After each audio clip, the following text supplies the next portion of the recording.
আসসালামু আলাইকুম ওয়া রাহমাতুল্লাহি ওয়া বারাকাতুহু। আউযু বিল্লাহি মিনাশ শাইতানির রাজীম। বিসমিল্লাহির রহমানির রহিম। তো বন্ধুরা, কোরআনুল কারীমের মধ্য থেকে আজকের আর একটি সূরা নিয়ে আলোচনা করব, যে সূরাটির নাম হলো সূরা হাশর। এই সূরা হাশরের আমল করলে কি উপকারিতা পাওয়া যায়, ইনশাআল্লাহ আমরা তা সম্পর্কে আমি আলোচনা করব ইনশাআল্লাহ। তবে আরেকটি কথা পূর্বে বলে রাখি, সূরা হাশরের লাস্টের যে 3 আয়াত আছে, এই 3 আয়াত যদি কোনো ব্যক্তি নিয়মিত 3 বার করে পাঠ করে ফজর নামাজ বাদে আর মাগরিব নামাজ বাদে, ইনশাআল্লাহ বহুত ফজিলাত। সেই ব্যক্তির জন্য আল্লাহ তাআলা 70টি ফেরেশতা নিযুক্ত করে দেন, তার জন্য দোয়া করতে থাকে। যদি কোনো ব্যক্তি এই আমল করে, 70টা আল্লাহর রহমতের ফেরেশতা তার জন্য যদি দোয়া করতে থাকে, সে কোনো খারাপি কাজ করতে পারবে না, সে কোনো বিপদ আপদে পড়তে পারে না। কোনো হাজত থাকলে 4 রাকাত নফল নামাজ পড়বেন,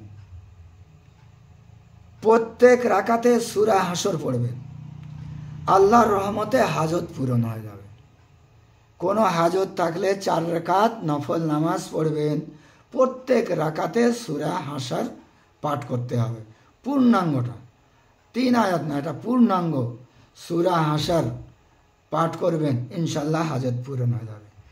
যার বেশি ভুল হয়ে থাকে, এই সূরা চীনা বর্তনে লিখে ধৌত করে পান করলে তার ভুল হওয়া বন্ধ হয়ে যাবে ইনশাআল্লাহ, এবং তার স্মৃতিশক্তি বেড়ে যাবে।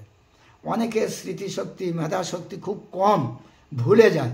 অনেক বাচ্চারা তারা পড়তে পড়তে ভুলে যায়, অনেকে কোরআন পড়তে পড়তে ভুলে যায়, অনেকে বৃদ্ধ হয়ে গেছে তাদের কথায় কথায় ভুলে যায়।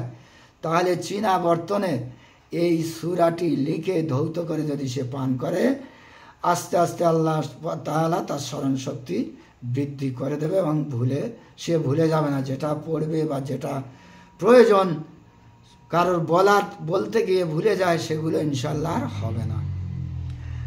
আর এর নকশা লিখে সঙ্গে রাখলে কোনো লোক যদি এই নকশাটা সঙ্গে রাখে, সে ধন সম্পদের মালিক হয়ে যাবে। আল্লাহ পাক আমাদের আমল করা এবং বেশি বেশি করে মানুষের কাছে পৌঁছে দেওয়া তৌফিক এনায়েত করুন, আল্লাহুম্মা আমিন।